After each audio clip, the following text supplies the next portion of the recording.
करती हुई नजर आने वाली है, आपको बाकी भीड़ से अलग कर देने वाली है। तो एक प्यारी सी कहानी मैं आपके साथ साझा करना चाहता हूं। कहानी कुछ यूं है प्यारे साथियों कि महात्मा बुद्ध को जब ज्ञान की प्राप्ति हुई, 10वीं क्लास में एक चैप्टर है, ठीक है, सरमन ऑफ बनारस, तो उसमें आपने देखा होगा कि महात्मा बुद्ध को जो है कि बोधि पेड़ के नीचे जो है ज्ञान की प्राप्ति होती है, एनलाइटन हो जाती है। तो जब महात्मा बुद्ध को, गांधी निकल गया, तो महात्मा बुद्ध को जब ज्ञान की प्राप्ति हो जाती है तो उसके बाद में महात्मा बुद्ध सोचते हैं कि अब मुझे इस ज्ञान का विस्तार करना, फैलाना है। वो एक शिष्य से खड़े करते हैं और पूछते हैं कि मुझे ज्ञान फैलाना है, लेकिन उस जगह पे जाना है, उस जगह पे जाना है। तो वो उसको बताता, अवेयर कराता है कि देखो अगर तुम वहां पे जाओगे तो वहां पे लोग जो है महात्माओं का आदर सत्कार नहीं करते, बताओ जाओगे? तो कहने लगा कोई बात नहीं सर, मैं चला जाऊंगा। कहने लगे नहीं, इतनी ही बात नहीं है, वो गाली गलोच भी करते हैं।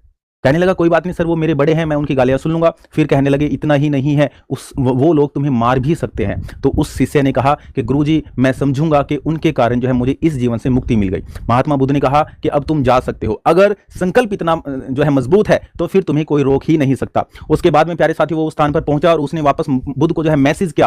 कहने लगा कि एक व्यक्ति की जरूरत और है, यानी कि चिट्ठी लिखी, पहले चिट्ठी लेखन कार्य होता था, तो एक की और जरूरत है, तो एक को और भेज दीजिए। तो महात्मा बुद्ध ने जो है वहां पर, जब सभा थी, शिष्य सब बैठे हुए थे, तो वहां पर चिट्ठी पढ़वाई, तो उसने जोर जोर से पढ़ा कि एक व्यक्ति की और जरूरत है।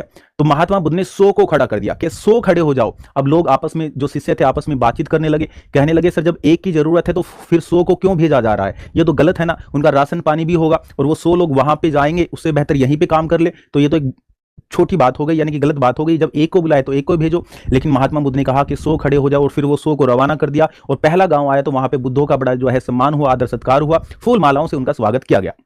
फिर क्या हुआ, फिर ये हुआ कि कुछ लोग वहीं पर उस जो है शानो शौकत को देखकर, उस स्वागत को देखकर कहने लगे यार हम तो यहीं पे धर्म का प्रचार करेंगे, यहाँ पे तो संतों का आदर भी है, सब चीजें हैं। तो कुछ वहां पर 50% वहीं पर ठहर गए। जो 50% थे वो आगे बढ़े, और आगे फिर एक ऐसा गांव निकला जहां पर जो मंदिर थे उनमें पुजारी नहीं थे। लोगों ने उनसे आग्रह किया कि देखिए आप धर्म का प्रचार ही तो करने निकले हो, तो यहाँ पर मंदिर खाली है, अगर आप इन मंदिर को आबाद कर दो तो धर्म का काम तो यहीं पर हो जाएगा। बहुत सारे लोगों ने वहां पर जो है ठहरना तय किया, और बाकी जो लोग थे उन्होंने आगे बढ़े। और लास्ट में धीरे धीरे धीरे धीरे हर शिष्य अपनी सुविधाओं के मुताबिक रुकता चला गया। और लेकिन आखिरी में कितने पहुंचे? एक। लास्ट में जिसको बुलाया गया था, जिस स्थान पर बुलाया गया था, वहां एक व्यक्ति पहुंचा। तो इसलिए मैं आपसे प्यारे साथियों कहना चाहता हूं कि आज तय तो बहुत सारे बच्चों ने किया है, हजारों बच्चों ने तय किया है कि I have to speak how to speak in English, I have to learn how to speak in English language. So ये तय तो बहुत सारे ने कर लिया, लेकिन पहुंचेगा कोई एक ही, पहुंचेगा कोई एक ही। और वो एक कौन है? वो तुम हो, ठीक है, वो तुम हो, यानी कि तुम्हें एक बनना है, इस जर्नी को रास्ते में छोड़ना नहीं है। तो प्यारे साथियों ये हमने जान लिया है। इवन